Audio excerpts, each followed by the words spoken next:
인생에서 가장 큰 행복은 가족이라고 믿었습니다. 아들을 위해, 손녀를 위해 모든 것을 바쳤지만 지금 제 곁에는 아무도 없습니다. 제 얘기가 궁금하시다면 구독과 좋아요 부탁드립니다. 안녕하세요. 저는 박영숙이라고 합니다. 제 아들 민수가 지금의 며느리 지연이를 처음 데려왔을 때가 생각납니다. 8년 전이었어요. 지연이는 참 예쁘고 야무진 아이였습니다. 결혼식 때 얼마나 기뻤는지 모릅니다. 드디어 우리 아들이 가정을 이루고 저희도 좋은 시부모가 되어야겠다고 다짐했었죠. 시어머니라는 단어에 안 좋은 이미지가 많잖아요. 저희는 달랐으면 했어요. 결혼 초에는 다들 그렇듯 신혼집을 마련해주고 가끔 반찬도 해다 주고 그랬습니다. 지연이가 직장 다니느라 바빠서 많이 도와주고 싶었거든요. 남편 철수도 아이들 잘 살게 도와주자면서 적극적으로 지원했어요. 결혼한 지 1년 만에 우리 손녀 수아가 태어났어요. 하늘에서 선물을 받은 것 같았습니다. 처음에는 지연이가 육아휴직을 쓰고 아이를 봤어요. 하지만 1년 후에 복직해야 했죠. 그때 지연이 어머니는 건강이 안 좋으셔서 아이를 봐줄 수 없는 상황이었고 남편과 상의해서 결정했어요. 우리가 손녀를 봐주자 했죠. 그래서 아들 부부 집 근처로 이사까지 했어요. 은퇴한 남편도 우리 손녀 보면서 노후를 보내자고 적극적이었죠. 그때는 정말 기쁜 마음이었어요. 우리 손녀를 매일 볼 수 있다니 이보다 더 행복한 일이 어디 있겠어요? 아침 일찍부터 저녁 늦게까지 수아를 돌봤어요. 기저귀 갈아주고 분유 먹이고 재우고 지연이가 퇴근할 때까지 온전히 저희가 맡았습니다. 남편도 처음에는 많이 도와줬는데 점점 허리 통증이 심해져서 제가 더 많은 일을 맡게 됐어요. 처음에는 지연이가 어머님, 아버님, 수아만 봐주시면 돼요. 집안일은 제가 할게요. 라고 했어요. 아침에 수아를 데려다 주면서 집안 정리도 다 하고 갔죠. 하지만 점점 시간이 지나면서 어느 날부터인가 지연이가 바쁘다며 집안일도 점점 손을 놓기 시작했어요. 처음에는 설거지 몇 개, 그러다 청소, 나중에는 자기 속옷까지 바닥에 그냥 벗어놓고 가더라고요. 제가 손녀를 보는데 집중하려고 해도 집이 너무 어질러 있으니 결국 제가 다 하게 됐어요. 사실 제가 손녀뿐만 아니라 집안일도 다 하게 됐어요. 빨래, 청소, 설거지. 나중에는 지연이 속옷까지 제가 손빨래했습니다. 어린 손녀의 연약한 피부를 생각해서 세제 대신 비누로 손빨래를 했는데 지연이 속옷도 같이 빨게 됐어요. 처음에는 불편했지만 점점 그게 일상이 되더라고요. 이렇게 제 손이 거칠어진 건 사실 아무렇지도 않았어요. 우리 손녀와 아들, 며느리를 위한 거니까요. 남편도 당신 너무 고생한다면서 안타까워했지만 저는 아이 위해서 하는 거니까 괜찮아라고 했어요. 그렇게 4년을 키웠습니다. 수아가 유치원에 갈 나이가 됐을 때였어요. 유치원에 들어가고 나서부터 변화가 시작됐어요. 수아가 하루는 저에게 말했습니다. 할머니, 나 이번 주에 외할머니 댁에 가고 싶어. 그래, 외할머니도 보고 싶겠구나. 응, 외할머니가 나 맛있는 것도 많이 해주고 재밌게 놀아줘. 외할머니가 더 좋아. 그 말을 듣는 순간 가슴이 찢어지는 것 같았어요. 내가 뭘 잘못했나 하는 생각도 들었습니다. 4년 동안 온 정성을 다해 키웠는데 남편도 그 말을 듣고 마음이 아팠는지 한참 말이 없더라고요. 처음에는 이해하려고 했어요. 아이니까 새로운 경험이 좋은 거지 하고요. 하지만 점점 더 수아가 외할머니 얘기만 하더라고요. 외할머니는 이렇게 해줘, 저렇게 해줘 하면서요. 남편은 우리가 너무 일상적인 돌봄만 해서 그런가라고 했는데 저희는 정말 최선을 다했거든요. 그 즈음부터 지연이의 태도도 달라졌어요. 예전에는 어머니, 아버님, 감사합니다라고 자주 말했는데, 이제는 필요할 때만 연락하더라고요. 수아를 맡길 때나 급한 일이 있을 때만 연락이 와요. 그것도 문자로. 어머니, 오늘 회식이 있어서 수아 좀 봐주세요. 남편은 지연이도 바쁘니까 그럴 수 있지라며 이해하려 했지만 저는 점점 서운해졌어요. 지연아, 주말에 시간 있니? 같이 식사라도 할까? 아, 어머니 죄송해요. 이번 주말에는 친정에 가기로 했어요. 수아가 외할머니 보고 싶대서요. 그렇구나. 다음에 시간 날 때 오렴. 그렇게 다음에는 계속 미뤄졌습니다. 아들 내외와 손녀가 함께 찾아오는 날은 점점 줄어들었어요. 남편도 이제는 그냥 우리 일에 집중하자라고 하지만 쉽지 않더라고요. 가장 서운한 건 우리 아들 민수예요. 어릴 때부터 얼마나 착한 아이였는지 몰라요. 늘 엄마, 내가 나중에 크면 엄마 편하게 해드릴게. 그랬는데 결혼하고 나서 민수가 변했어요. 이제는 무슨 일이 있어도 지연이 편만 들어요. 남편도 민수가 너무 변했다고 속상해해요. 민수야, 주말에 시간 내서 엄마랑 좀 얘기할 수 있을까? 엄마, 무슨 일 있어요? 아니, 그냥 요즘 너희들이 안 보여서. 수아도 보고 싶고. 아, 요즘 지연이가 많이 바빠서요. 지연이 스트레스 받으면 집안 분위기도 안 좋아지고. 그래, 알았어. 바쁘면 어쩔 수 없지. 한 번은 직접 물어봤어요.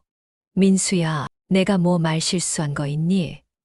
너도 지연이도 요즘 연락이 없어서 엄마는 좀 서운하네. 엄마, 솔직히 말해도 될까요? 지연이가 어머니가 자기 물건에 손대는 게 불편하대요. 특히 속옷 같은 거. 그리고 엄마가 지연이한테 왜 이렇게 집안일을 안 하니라고 한 말도 많이 서운했대요. 내가 언제? 나는 그냥 도와주려고 한 건데. 집이 너무 어질러져 있으니까. 어머니, 지연이가 일도 하고 육아도 하느라 힘든데 집안일까지 완벽하게 못한다고 뭐라 하시면 상처받을 수 있어요. 솔직히 요즘 지연이 친정엄마는 그냥 손녀만 예뻐해 주시고 지연이한테 고생한다, 잘한다 이런 말만 해주신대요. 그렇구나. 그래서 친정에만 자주 가는구나.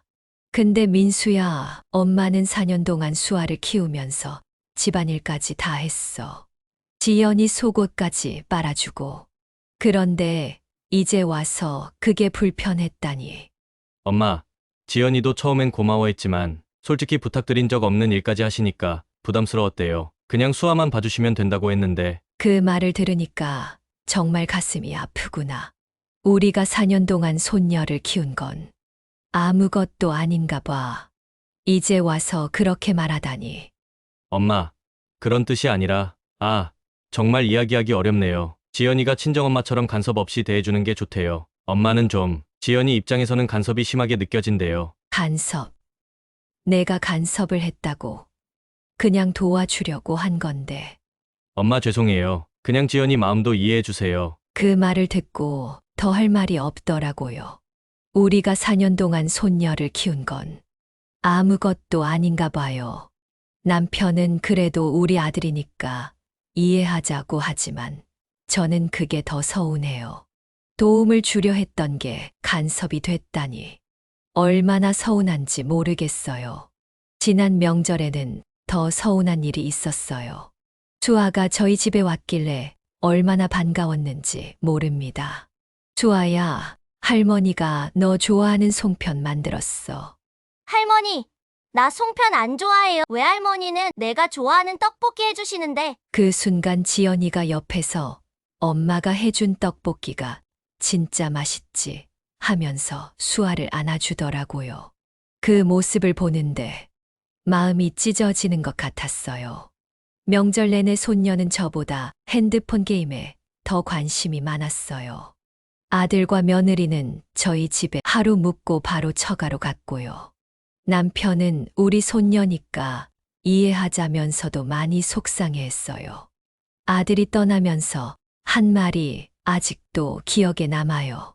명절에 오래 못 있어서 미안해요. 지연이 부모님이 많이 기다리셔서. 했는데 저희는 매일 기다리고 있다는 마음을 어떻게 표현해야 할지 모르겠더라고요. 이제 수아는 초등학교에 들어갔어요. 가끔 아이를 봐달라고 부탁할 때만 연락이 와요. 어제도 지연이한테 문자가 왔어요. 어머니, 내일 중요한 회의가 있어서 수아 학교 끝나고 좀 봐주실 수 있으세요? 오전에 갑자기 연락이 와서 어머니, 오늘 수아 데리러 가주세요 라고 할 때는 다른 약속이 있어도 다 미루고 가요. 손녀니까요. 하지만 정작 주말에 우리 같이 시간 보내자 하면 항상 바쁘다고 해요. 며느리 친정에는 매주 가는 것 같은데 남편은 그래도 지연이 부모님도 손녀 보고 싶을 거다라고 이해하려 하지만 저는 너무 서운해요. 가끔은 화가 나요. 내가 뭘 잘못했지. 이렇게 헌신했는데 왜 이럴까? 그런 생각이 들다가도 또 마음이 약해집니다. 아들이 행복하면 됐지. 손녀가 잘 자라면 됐지.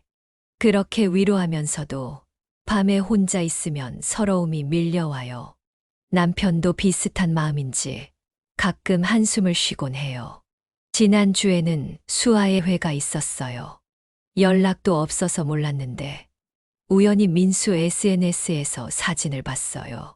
수아 양쪽에 지연이 부모님이 앉아 계시더라고요. 저한테는 알리지도 않았어요. 저도 가고 싶었는데 제 존재는 잊혀진 것 같아요. 그 사진에서 남편이 우리도 초대해 줬으면 좋았을 텐데 라고 했더니 민수가 죄송해요. 다음에는 꼭 알려드릴게요 라고 했지만 그 다음에가 언제 올지 모르겠어요. 친구들 모임에 가면 다들 비슷한 경험을 하고 있더라고요. 한 친구는 우리 시대에는 그냥 참는 거야. 그러더군요. 요즘 며느리들은 친정만 챙기지. 우리 때는 상상도 못했어. 그래도 어쩌겠어. 시대가 바뀌었잖아. 그냥 조용히 있는 게 상책이야. 그래도 난 4년 동안 손녀를 키웠는데 그래서 더 서운한 거지. 이해해. 남편도 친구들 만나면 비슷한 얘기를 한대요. 아들들이 다 결혼하고 변했다고. 그래도 서로 위로하면서 지내고 있어요. 가끔은 제 자신이 이기적인가 싶기도 해요.